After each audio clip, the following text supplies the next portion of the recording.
Moses said to the crowd, "The Lord has chosen me and told me to do these things. It wasn't my idea.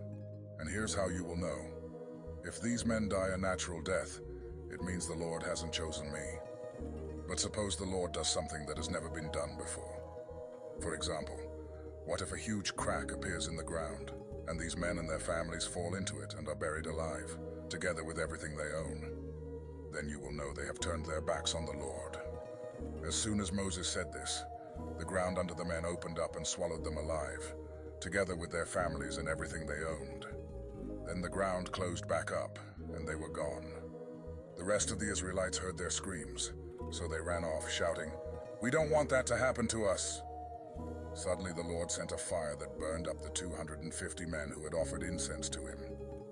Then the Lord said to Moses, "Tell Aaron's son Eleazar to take the fire pans from the smoldering fire and scatter the coals. The pans are now sacred because they were used for offering incense to me. Have them hammered into a thin layer of bronze as a covering for the altar. Those men died because of their sin, and now their fire pans will become a warning for the rest of the community." Eleazar collected the pans and had them hammered into a thin layer of bronze as a covering for the altar, just as the Lord had told Moses. The pans were a warning to the Israelites that only Aaron's descendants would be allowed to offer incense to the Lord. Anyone else who tried to would be punished like Korah and his followers. The next day the people of Israel again complained against Moses and Aaron. "The two of you killed some of the Lord's people." As the people crowded around them, Moses and Aaron turned toward the sacred tent, and the Lord appeared in his glory in the cloud covering the tent. So Moses and Aaron walked to the front of the tent, where the Lord said to them, "Stand back, I am going to wipe out these Israelites once and for all." They immediately bowed down and prayed. Then Moses told Aaron, "Grab your fire pan and fill it with hot coals from the altar. Put incense in it, then quickly take it to where the people are and offer it to the Lord, so they can be forgiven. The Lord is very angry, and people have already started dying." Aaron did exactly what he had been told. He ran over to the crowd of people and stood between the dead bodies and the people who were still alive. He placed the incense on the pan, then offered it to the Lord and asked him to forgive the people's sin. The disease immediately stopped spreading, and no one else died from it. But 14,700 Israelites were dead, not counting those who had died with Korah and his followers. Aaron walked back and stood with Moses at the sacred tent. The Lord told Moses, "Call together the 12 tribes of Israel, and tell the leader of each tribe to write his name on the walking stick he carries as a symbol of his authority. Make sure Aaron's name is written on the one from the Levi tribe. Then collect all the sticks. Place these sticks in the tent right in front of the sacred chest where I appear to you. I will then choose a man to be my priest, and his stick will sprout. After that happens, I won't have to listen to any more complaints about you." Moses told the people what the Lord had commanded, and they gave him the walking sticks from the 12 tribal leaders, including Aaron's from the Levi tribe. Moses took them and placed them in the Lord's sacred tent. The next day, when Moses went into the tent, flowers and almonds were already growing on Aaron's stick. Moses brought the 12 sticks out of the tent and showed them to the people.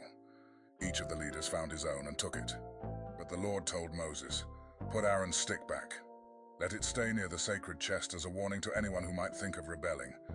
If these people don't stop their grumbling about me, I will wipe them out." Moses did what he was told.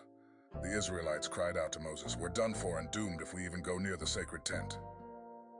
In the wilderness, the Lord spoke directly to Aaron, making it clear that he and his sons, along with their father's family, the Levites, were to take on the weighty responsibility of caring for the sanctuary and the priesthood.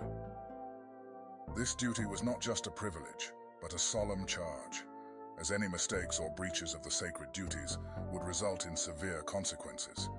Aaron and his sons were to ensure that no unauthorized person approached the sacred objects or the altar, as this was a responsibility reserved exclusively for them.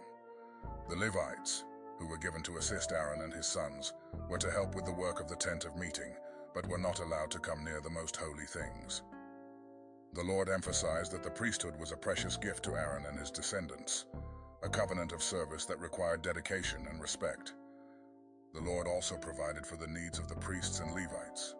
He declared that the priests would receive a portion of the offerings brought by the Israelites, including the best of the grain, oil, and wine, as well as the first fruits and various offerings dedicated to the Lord. These holy gifts were for the priests and their families to eat, but only within the sanctuary, as they were considered sacred.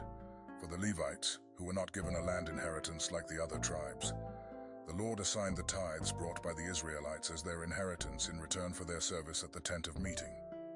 From these tithes, the Levites were to offer a portion, a tithe of the tithes, to the priests as an offering to the Lord. This arrangement ensured that both the priests and Levites were supported as they faithfully carried out their sacred duties, reinforcing the importance of their roles in maintaining the spiritual well-being of the Israelite community. The Lord